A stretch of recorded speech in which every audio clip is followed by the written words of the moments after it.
प्रणालीमा तरलता अभाव हुनुका साथै सरकारले शेयर धितो कर्जामा लिएको नीतिपछि शेयर बजारका लगानीकर्ताहरूको मनोबल घट्यो, कारोबार रकम पनि खुम्चियो। विद्युत प्राधिकरणले बढाएको भाडा रद्द गर्न र गैरकानुनी प्रसारण रोक्न सरकारलाई केबल टिभी व्यवसायीहरूको 24 घण्टे अल्टिमेटम, माग पूरा नभए ताला चाबी बुझाउने चेतावनी। र प्रधानमन्त्रीले बोलाएको सर्वदलीय बैठकलाई प्रमुख प्रतिपक्षी नेकपा एमालेद्वारा बहिष्कार, प्रतिपक्षी वार्ता र संवादबाट भाग्न खोजेको सरकारको आरोप, संसद बैठक आज पनि अवरुद्ध। हामी छौं पल पल तपाईसँग, हिमाल पहाड तराईसँग, साथ छ हाम्रो बढ्ने कदमलाई, सलाम छ ती पोरखे हातहरूलाई, जिन्दगी सजाइदिन्छौँ हामी, हर सासको साथी बन्छौँ हामी, सुरक्षा अनि समृद्धि प्राण छ हाम्रो। आफू पनि बचौं, अरूलाई पनि बचाऊ। आजै नेपाल लाइफमा जीवन बिमा गरौँ। हामी हौं नेपाल लाइफ। नेपाल लाइफ, किनकि जीवन अमूल्य छ।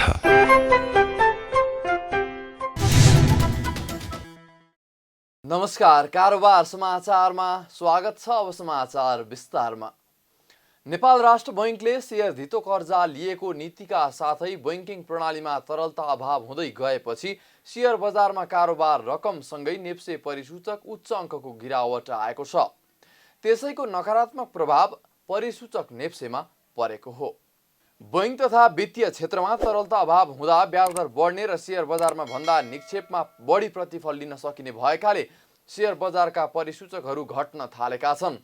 पछिल्लो समय बैंकिङ प्रणालीमा तरलता पर्याप्त नरहेको र बैंकहरूले ब्याजदर बढाउन थालेकाले लगानीकर्ताको मनोबल घट्न जाँदा शेयरको माग घट्न गई कारोबार रकमसँगै नेप्से परिसूचक पनि घटेको छ। साथै राष्ट्र बैंकले चालु आर्थिक वर्षको मौद्रिक नीति मार्फत शेयर धितो कर्जामा 4 देखि 12 करोड रुपैयाँको सीमा निर्धारण गर्नु तथा चाडपर्व नजिकिँदै गएको कारण पनि शेयर बजारमा तीव्र उतार चढाव देखिएको छ। परिसूचक 32.51 अङ्कले घट्दा कारोबार रकम भने जम्मा 3 अर्ब 70 करोड रुपैयाँमा सीमित भयो। सम्भवतः 2076 फागुन भन्दा पछि पहिलो पटक यति थोरै रकमको शेयर किनबेच भएको हो। यस्तै आज व्यापार, लघुवित्त र म्युचुअल फन्ड बाहेक कारोबारमा आएका सबै सूचकहरू राताम्य भएका छन्। राताम्य भएको बजारमा पनि 3 कम्पनीको शेयर मूल्यमा भने सर्किट लागेको छ। नेपाल फाइनान्स, मनोकामना स्मार्ट लघुवित्त वित्तीय संस्था र मैलुङ खोला जलविद्युत कम्पनीको शेयर मूल्य 10% बढेर सर्किट लागेको छ। कारोबार रकमको आधारमा भने नेपाल बैंकको सर्वाधिक 12 करोड रुपैयाँ बराबरको शेयर कारोबार भएको हो। सरकारले विभिन्न मन्त्रालय अन्तर्गतका विकास आयोजनाहरूका लागि अस्थायी दरबन्दी स्वीकृत गरेको छ। बिहिबार प्रधानमन्त्री निवास बालुवाटारमा बसेको मन्त्री परिषदको बैठकले विभिन्न मन्त्रालय अन्तर्गतका विकास आयोजनाहरूका लागि अस्थायी दरबन्दी स्वीकृत गर्ने निर्णय गरेको कानुन, न्याय तथा संसदीय मामिला मन्त्री ज्ञानेन्द्र बहादुर कार्कीले जानकारी दिनुभयो। यस्तै उहाँले सहसचिव प्राध्यापक गोपाल प्रसाद सिग्देललाई राजपत्राङ्कित विशिष्ट श्रेणीमा बढुवा गर्ने निर्णय गरेको पनि जानकारी दिनुभयो। मन्त्री परिषदको बैठकले जेनेभामा आयोजना हुने WTO को 12औं मन्त्री स्तरीय सम्मेलनमा उद्योग वाणिज्य तथा आपूर्ति मन्त्रालयलाई भाग लिन स्वीकृति दिने तथा इन्टरपोलको 89औं महासभामा भाग लिन स्वीकृति दिने निर्णय पनि गरेको छ। आजको मन्त्री परिषदले निम्न निर्णयहरू गरेका छ। विभिन्न मन्त्रालय अन्तर्गतका विकास आयोजनाहरूका लागि अस्थायी दरबन्दी स्वीकृत गर्ने, सहसचिव प्रा गोपाल प्रसाद सिग्देललाई राजपत्राङ्कित विशिष्ट श्रेणीमा बढुवा गर्ने, जेनेभामा आयोजना हुने WTO को 12औं मन्त्री स्तरीय सम्मेलनमा भाग लिन स्वीकृति दिने, उद्योग वाणिज्य तथा आपूर्ति मन्त्रालय, इन्टरपोलको 89औं महासभामा भाग लिन स्वीकृति दिने। परराष्ट्र मन्त्री डाक्टर नारायण खड्का संयुक्त राष्ट्र सङ्घको 76औं महासभामा भाग लिएर स्वदेश फर्किनु भएको छ। महासभामा भाग लिने नेपाली प्रतिनिधिमण्डलको नेतृत्व गर्दै यही असोज 8 गते न्युयोर्क पुग्नुभएका परराष्ट्र मन्त्री डाक्टर खड्का बिहिबार स्वदेश फर्किनु भएको हो। एक साता लामो भ्रमण पूरा गरेर बुधबार स्वदेश फर्किएका परराष्ट्र मन्त्री डाक्टर खड्काले त्रिभुवन अन्तर्राष्ट्रिय विमानस्थलमा सञ्चारकर्मीसँग कुरा गर्दै महासभाको बैठकमा कोभिड-19 को प्रभावबाट विश्वलाई मुक्त गर्नको लागि सबै राष्ट्रहरूलाई खोप, औषधि उपचार तथा अन्य उपकरणमा समान पहुँच हुनुपर्ने विषय उठाएको बताउनुभयो। त्यस्तै जलवायु परिवर्तनले नेपालको हिमालय श्रृङ्खलामा ल्याएको परिवर्तनबारे विश्व सचेत हुनुपर्ने, दिगो विकास लक्ष्य प्राप्त गर्नका लागि सहयोग प्रदान गर्नुपर्ने लगायतको विषय आफूले सम्बोधनका क्रममा उठाएको पनि उहाँले बताउनुभयो। त्यस्तै गरी विश्वमा आतंकवादको खतरा मुक्त गर्न साझा कार्यक्रम अघि बढाउनु पर्ने तथा शक्ति राष्ट्रहरू हात हतियारको होडबाजीबाट मुक्त भएर हात हतियारमा लगानी गर्ने स्रोत साधन कम विकसित र विकासोन्मुख राष्ट्रको हितमा प्रयोग गर्नुपर्ने कुरा सशक्त रूपमा उठाएको पनि उहाँले जानकारी दिनुभयो। यो दिगो विकासका लक्ष्यहरू प्राप्त गर्नको लागि राष्ट्रहरू र नेपाल जस्तो राष्ट्रहरूलाई सहयोग प्रदान गर्ने कुराहरू लगायत संयुक्त राष्ट्रसङ्घ र नेपालको 63 वर्षभन्दा पुरानो 66 दशकभन्दा पुरानो साझेदारीलाई अझ बढी प्रभावकारी ढङ्गबाट लाने, विश्वमा आतंकवादको खतरा छ त्यो आतंकवादको खतराबाट मुक्त गर्नको लागि साझा कार्यक्रमहरू, साझा पाइलाहरू अगाडि बढाउने र त्यस्तै गरेर अहिले विश्वमा बढ्दो हतियारको प्रतिस्पर्धा र आम जनसङ्ख्यालाई निर्मूल पार्ने खालका अत्यन्त घातपूर्ण खालका हतियारहरूको होडबाजी, यसबाट विश्व शक्ति राष्ट्रहरू मुक्त भएर त्यहाँ लगानी गर्ने साधन र स्रोत कम विकसित विकासोन्मुख राष्ट्रहरूको हितमा प्रयोग गर्नुपर्छ भन्ने कुरा पनि हामीले त्यहाँ सशक्त रूपमा उठायौँ। परराष्ट्र मन्त्री खड्काले नेपाल संयुक्त राष्ट्र सङ्घमा शान्ति मिसन पठाउने चौथो ठुलो राष्ट्र भएको हुनाले नेपालका सिपाहीलाई उचित सम्मान गर्नुपर्ने र उच्च पद दिनुपर्ने कुरा उठाएको पनि जानकारी दिनुभएको छ। उहाँले 76औं महासभाका अध्यक्ष अब्दुल्ला शाहिद, राष्ट्रसङ्घीय शान्ति सैन्य परिचालन विभागका उपमहासचिव जिन पियरे लाक्वा, अर्का उपमहासचिव अतुल खरे, राशिद अल ज्यानीसँग बेग्ला बेग्लै भेटेर नेपाल र राष्ट्रसङ्घ बीचको सहयोगात्मक सम्बन्धबारे विचार विमर्श गर्नुभएको थियो। अमेरिकामा रहेका नेपालीले आयोजना गरेको छलफलमा पनि उहाँ सहभागी हुनुभएको थियो। प्रधानमन्त्री शेरबहादुर देउवाले आयोजना गरेको सर्वदलीय बैठकलाई प्रमुख प्रतिपक्षी दल नेकपा एमाले बहिष्कार गरेको छ। बिहिबार बालुवाटारमा पछिल्ला राजनीतिक घटनाक्रमका विषयलाई लिएर प्रधानमन्त्री देउवाले आयोजना गरेको सर्वदलीय बैठकमा प्रमुख प्रतिपक्षी दल नेकपा एमाले बहिष्कार गरेको हो। एमाले संघीय संसदको चालु अधिवेशन सुरु भएदेखि लगातार बैठकमा नाराबाजी गर्दै आएको छ। आफ्नो पार्टीले कारबाही गरेका 14 जना सांसदलाई पदमुक्त नगरेर दल विभाजनमा सभामुख अग्निप्रसाद सापकोटा सहयोगी भूमिका खेलेको तथा देउवा नेतृत्वको सरकारले आफ्नो पार्टी फुटाउने मनसायले नै अध्यादेश ल्याएको भन्दै आपत्ति जनाउँदै आएको छ। बैठकपछि सरकारका प्रवक्ता एवं कानुन, न्याय तथा संसदीय मामिला मन्त्री ज्ञानेन्द्र बहादुर कार्कीले एमाले बैठकमा अनुपस्थित भएर संवाद र वार्ताबाट भाग्न खोजेको बताउनु भएको छ। बैठकले संघीय संसदलाई निर्बाध र मर्यादित रूपमा सञ्चालन गर्नका लागि प्रमुख प्रतिपक्षी दलले सकारात्मक भूमिका निर्वाह गर्नुपर्ने निचोड निकालेको पनि प्रवक्ता कार्कीले बताउनुभयो। संघीय संसदको दुवै सदनमा जनताको दैनिक आवश्यकतासँग सरोकार राख्ने विधेयकहरू थन्किएको भन्दै उहाँले अहिले संसदको बैठक आवश्यकता रहेकाले आवश्यकताको महसुस गर्दै आगामी दिनमा बैठकमा उपस्थित हुने विश्वास व्यक्त गरेको पनि उल्लेख गर्नुभयो। आजको बैठकको निचोड के छ भनेदेखि संघीय संसदलाई निर्वाध र मर्यादित हिसाबले अगाडि बढाउनका निमित्त प्रमुख प्रतिपक्षी दल नेकपा एमाले र खास गरेर यसका नेता पूर्व प्रधानमन्त्री केपी शर्मा ओलीले सकारात्मक भूमिका निर्वाह गरोस् भन्ने आजको आग्रह छ। र अहिले संसदमा प्रतिनिधि सभामा 33 वटा विधेयकहरू छन्, जुन विधेयक नेपाली जनताका दैनिक आवश्यकतासँग सरोकार राख्ने विधेयकहरू छन्। त्यस्तै गरेर राष्ट्रिय सभामा 27 वटा विधेयकहरू छन्।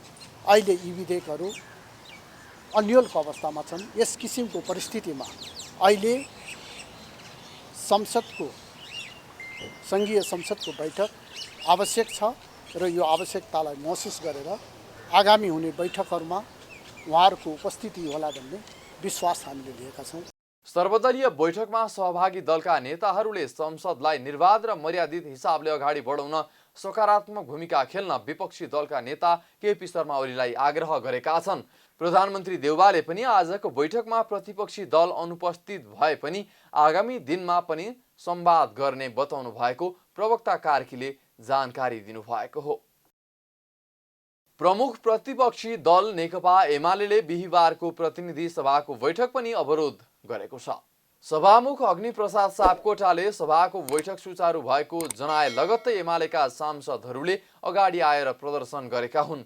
सभामुख सापकोटाले सभाको बैठकमा भइरहेको नियमित अवरोधले संसदको काम कारबाहीमा समस्या परेको र अदालतमा विचाराधीन मुद्दाहरूको सम्बन्धमा न्याय निरूपणमा प्रतिकूल असर पार्ने विषयमाथि संसदहरूको कुनै पनि सदनमा छलफल गर्न बन्देज गरिएको बताए पनि प्रमुख प्रतिपक्षी दलले नाराबाजी जारी राख्दै संसद अवरोध गरेको हो। सभामुख सापकोटाले प्रतिनिधि सभा नियमावली 2075 को नियम 21 को खण्ड ख, ग र घ का प्रावधानहरू सबै सांसदहरूले पालना गर्न अनुरोध गर्नु भएको थियो।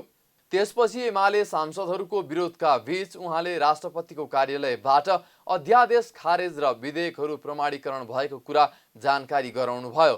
बैठकमा कानुन न्याय तथा संसदीय मामिला मन्त्री ज्ञानेन्द्र बहादुर कार्कीले महालेखा परीक्षकको 58औं वार्षिक प्रतिवेदन 2078 पनि पेश गर्नुभयो। सम्माननीय सभामुख महोदयको अनुमतिले नेपालको संविधानको धारा 294 बमोजिम महालेखा परीक्षकको 58औं वार्षिक प्रतिवेदन 2078 सदन समक्ष प्रस्तुत गर्दछु। धन्यवाद।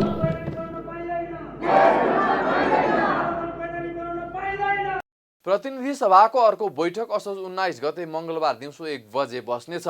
बैठकपछि बाहिरिने क्रममा सञ्चारकर्मीसँग संक्षिप्त कुराकानी गर्दै एमालेका सांसदहरूले बैठक खुलाउन खोजिएको हो भने प्रधानमन्त्री शेरबहादुर देउवाले एमालेका संसदीय दलका नेतासँग बसेर छलफल गर्नुपर्ने बताएका छन्। उहाँले बोलाएको बैठकमा तपाईहरुले यो साँच्चै नै अवरोध खुलाउन खोज्नुभएको हो भने सभामुखले प्रमुख प्रतिपक्षी दलको नेता संवैधानिक परिषदको सदस्य हो, उहाँ तपाईँ व्यक्तिगत रूपमा भेट्नुहोस्।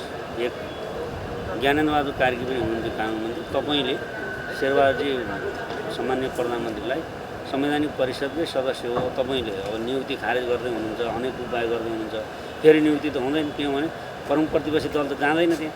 अनि यस्तो जान्दै किन नियुक्त गर्नुहुन्छ तपाईँहरू? त्यसकारणले व्यक्तिगत रूपमा भेट्नुहोस्, त्यसपछि मात्रै तपाईँ आवश्यक पर्दा सर्वदलीय बैठक राख्नु। हाम्रो त अहिले तपाईँहरू मार्फत सन्देश के छ भने हामी उहाँहरूले अब एकजना पूर्व प्रधानमन्त्री जसले संविधान जारी गरेपछि संविधान सभाबाटै राजीनामा दिए, संविधान सबै विघटन गरे, उनले चाहिँ एमाले संसद छोडोस्, उनको कृपाले हामी आएको होइन, उनी अरू कुनै पार्टीको अनुदानबाट आएका मान्छेले त्यो भन्छन्। हामी दृढतापूर्वक कसैले चाहे पनि नेकपा एमाले संविधान र कानुनको संरक्षणको लागि दृढतापूर्वक संसदमा उभिरहन्छ। खास गरी नेकपा एमाले उठान गरेका जे मुद्दाहरू हुन् ती मुद्दाहरूको बारेमा सत्ता पक्षले वा सभामुखज्यूले हाम्रा आपत्तिहरूलाई आधार बनाएर समाधानमुखी तरिकाले नेकपा एमालेसँग डाइरेक्ट संवाद गर्दा भइगयो नि किन अरू गठबन्धनलाई भेला पारेर अरू सबैसँग साँची राखेर हामीसँग उहाँहरूले बहस गर्नु पर्दैन, त्यो जरुरी हामी ठान्दैनौँ। सिधासिधी एमालेसँग संवाद भयो भने हामी त्यो संवादका लागि सधैँभरि खुल्ला छौँ, त्यसका लागि हामीलाई कुनै अप्ठ्यारो छैन। एमालेका सांसदहरूले प्रधानमन्त्री देउवा र सभामुख सापकोटाले नेकपा एमाले संसदीय दलका नेतासँग मात्रै संवाद गरे आफू छलफलमा बस्न तयार रहेको बताएका छन्। केबल टेलिभिजन व्यवसायीहरूले नेपाल विद्युत प्राधिकरणले वृद्धि गरेको पोलको भाडा दर रद्द गर्न तथा अनुमति नलिई गैरकानुनी कार्यक्रम प्रसारण गर्नेलाई कारबाही गर्न 24 घण्टाको अल्टिमेटम दिएका छन्।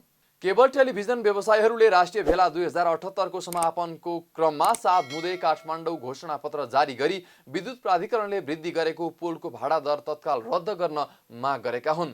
व्यवसायीहरूले लागत र प्रतिफलको तथ्यपरक वैज्ञानिक अध्ययन अनुसन्धान, नेपालको बजार, सरकारको डिजिटल नीति, सञ्चार क्षेत्रलाई अत्यावश्यकीय सेवाको रूपमा गरेको घोषणा, राइट अफ वे लगायतका विषयमा गम्भीर अध्ययन नगरी तथा सरोकारवालासँगै छलफल समेत नगरी केबल टिभी व्यवसाय नै धराशय बनाउने नियत राखी प्राधिकरणले भाडा वृद्धि गरेको निष्कर्ष समेत निकालेका छन्। यस्तै भेलाले राष्ट्रिय प्रसारण ऐन 2049 तथा राष्ट्रिय प्रसारण नियमावली 2052 अनुसार प्रसारण अनुमति नलिई गैर कानुनी रूपमा कार्यक्रम प्रसारण गर्ने कार्यमा तत्काल रोक लगाउन आग्रह पनि गरेका छन्। इन्टरनेट, ओटिटी एप्स, आइपिटिभी, भिओडी लगायतले अनुमति नलिई प्रसारण गरिरहेको व्यवसायीहरूले बताएका छन्।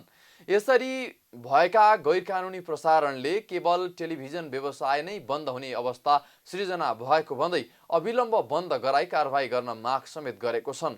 उनीहरूले आफूहरूले उठाएको माग 24 घण्टाभित्र सम्बोधन नभए सम्पूर्ण व्यवसाय नै बन्द गरी ताला चाबी बुझाई आन्दोलनमा जाने सरकारलाई चेतावनी समेत दिएका छन्। 250 रुपियाँ पोलको भाडा लिएकोमा अब 14,000 लिने अरे, त्यो कुनै तुक हो? अनि पोलको भाडा लिँदा के त भन्दा पोलको भाडा त भाडा तिर्ने, अनि हामीहरूले किनेर लगाएको फाइबरको 25% चाहिँ उसको सम्पत्ति अरे, उसलाई दिनुपर्ने अरे। ऋण खाएको छ, कर्जा खाएको छ। हामीहरूले नाककान लगाएर ल्याएर नाककान गरेर ल्याएर इन्भेस्टमेन्ट गरेर लगाएको पुँजीले चाहिँ विद्युत प्राधिकरणलाई हामीहरूले फाइबर दिनुपर्ने। त्यसले गर्दाखेरि विद्युत प्राधिकरणले हामीहरूलाई कमजोर नठानोस्, होइन? हामी चुनौती दिन सक्छौँ। हामी विद्युत प्राधिकरणसँग झुक्दैनौँ। विद्युत प्राधिकरण डाँडेको साँडे होइन साथी हो। विद्युत प्राधिकरणले भोलि जताभावी गर्यो भने हामी सर्वसाधारण सहित हामी यो सानो ऊ नदेखोस्। अघि पनि भनि गएँ, बिरालालाई चिथोर्दाखेरि भोलि टिटनस हुन सक्छ, विचार गरोस्। र सरकारले पनि सम्बोधन गर्नुपर्ने राज्यको सूचनाको अधिकार घर दैलोमा पुर्याउने सरकारको दायित्व हो भने सरकारले पनि के सोचोस् भने यो दायित्व निर्वाह गरोस्। भेलाले व्यवसायीहरूले उठाएका मागको सम्बन्धमा आवश्यक छलफल र परामर्श गर्न दिनेश सुवेदीको नेतृत्वमा 9 सदस्यीय सङ्घर्ष समिति पनि गठन गरेको छ। सामुदायिक वन उपभोक्ता महासंघ नेपालले आफ्नो घोषणापत्र सार्वजनिक गरेको छ। महासंघले 6औं बैठकबाट सामुदायिक वनको सन्दर्भमा सृजित चुनौती तथा सवालहरूको सम्बोधनका लागि नेपाल सरकार र सबै सरोकारवालाहरूको ध्यान आकर्षण गर्दै आफ्नो घोषणापत्र सार्वजनिक गरेको हो। वन ऐन 2076 तर्जुमा पश्चात लामो समयसम्म नयाँ वन नियमावली तर्जुमा नगरिएको र देशभरिको समूहको प्रतिनिधिमूलक छाता सङ्गठन सामुदायिक वन उपभोक्ता महासंघ नेपालले समुदायसँगको परामर्शबाट नियमावलीमा समावेश गर्ने गरी दिएको महत्त्वपूर्ण सुझावलाई सरकारले व्यवस्था गरेको महासंघकी केन्द्रीय अध्यक्ष भारती पाठकको आरोप छ। हामीले यो सामुदायिक वनलाई पर्यटनमा लैजाने भनेर हामीसँगै छलफल गरेको वन मन्त्रालयसँग विभागसँग छलफल गरेर सामुदायिक वनको चाहिँ पर्यटनको एउटा गाइडलाइन बनाएको छ। त्यो गाइडलाइन बन्दाखेरि हामीसँग एउटा परामर्श गरिएको थियो, थपथाप गरेर अर्को ढङ्गबाट आयो। यसमा हामी निजी क्षेत्रलाई टोटल्ली त्यहाँभित्र इन्ट्री दिनु हुँदैन भन्ने पक्षमा होइन, तर कस्तो ल्याइदियो भने अहिले सामुदायिक वनको मर्म नै समाप्त हुने गरी सामुदायिक वन इक्जाम्पल काठमाडौँ, भक्तपुर, ललितपुरलाई मात्रै हेरौँ। निजी क्षेत्रलाई अब निजी क्षेत्रले त्यो सामुदायिक वनको आधी डाँडो जति हेक्टर लगे पनि पाउने भयो। अनि कस्तो भइदियो भने यहीँ बिसङ्खु नारायणको सामुदायिक वन हेर्नुहोस्, एउटा निजी क्षेत्रले गएर कति 100-200 हेक्टर लगाएको छ, रोपनी लिएर गयो, मजाले उसले गरेर रिसोर्ट बनायो। त्यसपछि सामुदायिक वनलाई के दियो भने वार्षिक लत्तालाई 1 लाख रुपियाँ पुरै भाडामा। हेर्नुहोस्, सामुदायिक वन भाडामा जाने, ठुला रिसोर्ट बन्ने। अध्यक्ष पाठकले वन, वातावरण र जैविक विविधता संरक्षणका लागि सामुदायिक वन नै सर्वोत्तम रूपमा सफल भएको कुरा सर्वत्र रूपमा पुष्टि भइसकेको बताउनुभयो। उहाँले नेपाल सरकार, प्रदेश सरकार, स्थानीय सरकार र राजनीतिक दलहरूले निकुञ्ज, आरक्ष, र संरक्षण क्षेत्र, वातावरण संरक्षण क्षेत्र, मध्यवर्ती क्षेत्र लगायतका थप केन्द्रीकृत संरक्षित क्षेत्रहरू घोषणा गर्न तल्लीन रहेको बताउनुभयो। उहाँले तत्काल उक्त अवधारणा सच्याएर सामुदायिक वनका माध्यमबाट वन, वातावरण र जैविक विविधता संरक्षण गर्ने अभियानलाई निरन्तरता दिई संरक्षित क्षेत्र विस्तार र घोषणा गर्ने कार्य तत्काल रोक्नुपर्ने बताउनुभयो। सेवा लिने र दिने कुरा चाहिँ जहाँ नजिक हुन्छ, सेवा दिनेलाई पनि नजिक हुनु पर्यो, लिनेलाई पनि नजिक हुनु पर्यो। त्यसले गर्दाखेरि यो चाहिँ स्थानीय सरकारको मातहतमा डिभिजन, सब डिभिजन, वनका युनिट, हामीले यो डिभिजन सब डिभिजन भन्दा पनि वनको युनिट जसले चाहिँ प्राविधिक नलेज चाहिँ दियोस्। जनप्रतिनिधिको काम भनेको जस्तो वन मन्त्रीलाई अब हाम्रो चाहिँ वनको सचिवहरूले टेक्निकल सल्लाह दिनुहुन्छ नि, काम त उहाँहरूले गर्ने हो नि, हो त्यो काम चाहिँ स्थानीयमा रहनुपर्छ, अनि मात्रै जनताले सेवा चाहिँ सहज रूपमा पाउँछ भन्ने हिसाबले यो चाहिँ अहिले भएको प्रदेश स्तरको डिभिजन सब डिभिजन खारेज भएर स्थानीय सरकारको मा चाहिँ युनिट रहेर उसले चाहिँ त्यो टेरिटोरीभित्रको जनतालाई सेवा दिनु पर्यो भन्ने हिसाबले हामीले यो कुरा उठाएको हो। अध्यक्ष पाठकले कार्बन व्यापारको नाममा सामुदायिक वनमाथिको कार्बन अधिकार कटौती गर्न नेपाल सरकार लगायत विभिन्न राष्ट्रिय तथा अन्तर्राष्ट्रिय सङ्घ संस्थाहरू लागि परेकाले उक्त कार्य तत्काल बन्द गरिनुपर्ने पनि माग गर्नुभएको छ। कारोबार समाचारमा अब सुन चाँदी र विदेशी विनिमय दर सम्बन्धी जानकारी।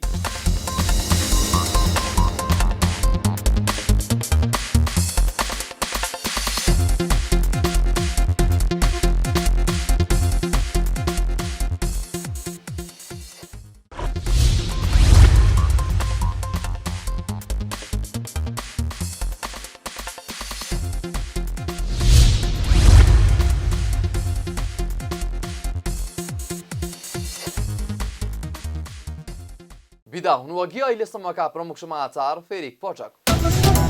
बैंकिङ प्रणालीमा तरलता अभाव हुनुका साथै सरकारले शेयर धितो कर्जामा लिएको नीतिपछि शेयर बजारका लगानीकर्ताहरूको मनोबल घट्यो, कारोबार रकम पनि खुम्चियो। विद्युत प्राधिकरणले बढाएको भाडा रद्द गर्न र गैरकानुनी प्रसारण रोक्न सरकारलाई केबल टिभी व्यवसायीहरूको 24 घण्टे अल्टिमेटम, माग पूरा नभए ताला चाबी बुझाउने चेतावनी।